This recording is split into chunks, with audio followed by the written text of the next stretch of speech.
Welcome back to another episode of Vegas Sportscast. I am Bill O'Donnell. I am on the East Coast broadcasting to you guys. Ron Futrell's back West Coast, holding down the fort, watching and cheering on his Dodgers. And boy, what a game it was last night. We had Game 2 of the World Series, obviously the LA Dodgers versus the Houston Astros, and it was wild. Just a couple things.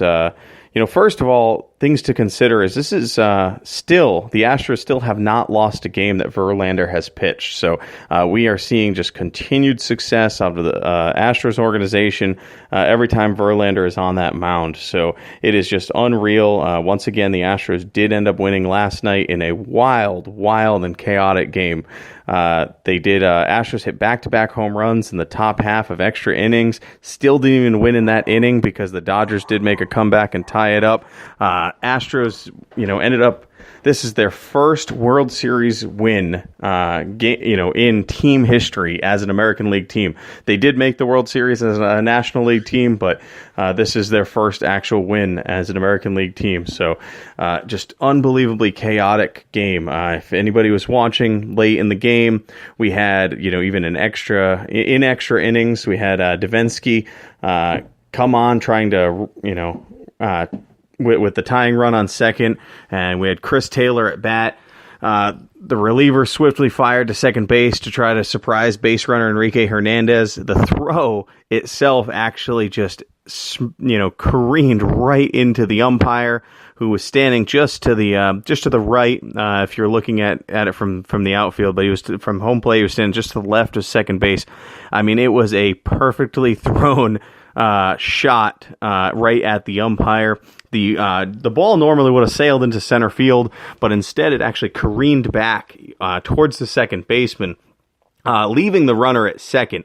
Otherwise, I mean, there's a lot of argument that runner would definitely have made it to third, if not could have possibly made it home for the tying run, which could have definitely changed the entire outlook of the game. A lot of Dodgers fans were very upset about that situation, and it really kind of starts to make you wonder what should happen in baseball. I mean, we see it in a lot of sports, is that the regular, the officials end up getting in the way a lot of times, whether it's, the umpires in baseball, the refs in football. We've seen refs, stand there in football and act as an extra blocker, for the running back and stuff like that. So, it causes issues with having these guys on the field, and it doesn't happen too often.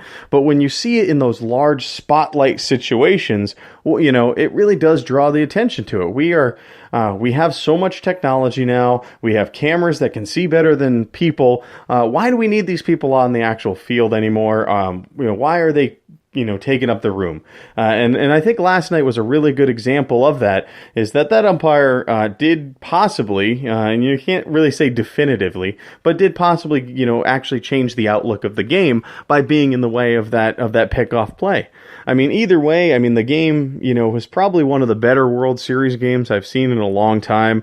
We had 8 home runs in the game. It was a World Series record with 8 home runs. 6 home runs alone were hit from the 9th inning on. So, we didn't see much of that hitting until we got into the 9th inning and then into extra innings, where there were 6 of those 8 home runs. So, we are seeing, some bats lighting it up between the Dodgers and the Astros. It was just unbelievable. The Dodgers bullpen had 28 inning scoreless streak ends. So, obviously the Dodgers, ended up, for a long time, they've been unbelievable. They've been absolutely shut out, lights out, coming into the game. 28 inning scoreless streak has ended. They ended up giving up runs in 4 straight innings. So, they went from, absolutely unbelievably hitless to 4 straight innings where they actually gave up runs. So, complete turnaround. Hopefully we can have, the Dodgers really come back alive with their bullpen and try to hold it down. The series is going to be shifting. We'll see how that goes. Last night, there was a guy that jumped into the Astros bullpen. If anybody saw that, there was some very interesting, dynamics going on during the game. So, we have all of that going on. Obviously, they're off today. Tomorrow they'll actually be they'll be back in Houston. We're looking at an 8:09 Eastern game. Series going back to Houston tied 1-1. So we'll see how that turns out. Going into Minute Maid Park, we have Yu Darvish on the mound against Lance McCullers. Yu Darvish, ERA 1.8. So we're gonna have some fun with that one.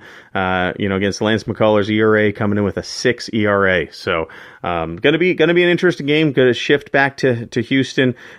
Really good to kind of see the the pitching back and forth. Dodgers didn't really have, obviously, not much competes against Verlander on the mound. So it almost seemed going into it that, hopefully the home field advantage was going to carry them as well as the bats, but didn't happen to be the case last night, with that final score being 7-6, final after 11, Houston's game on that one.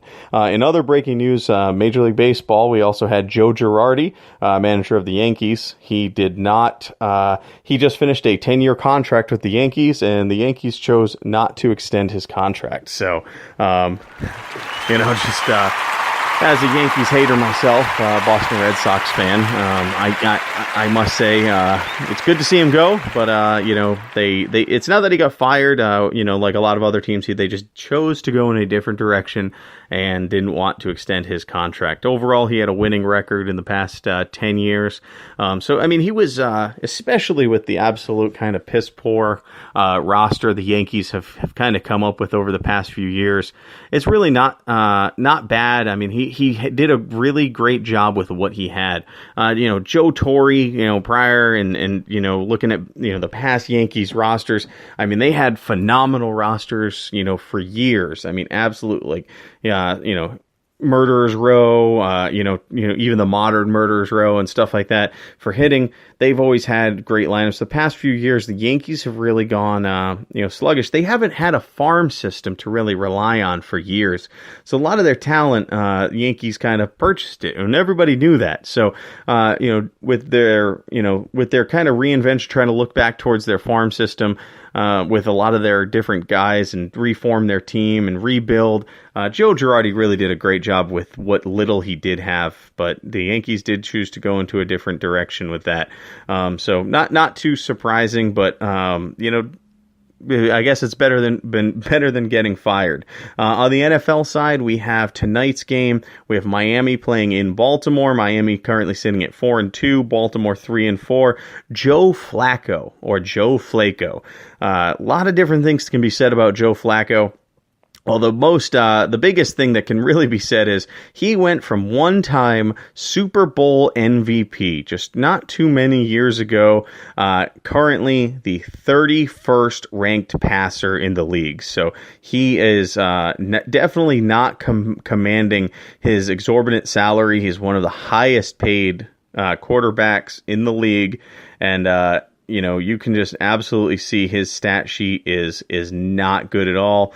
He is currently towards the bottom of the ranks in almost anything. Passing yards, he's 28th. Yards per attempt, he's 32nd. His quarterback rating is 30th for his total QBR, and his standard rating is 31st in the league.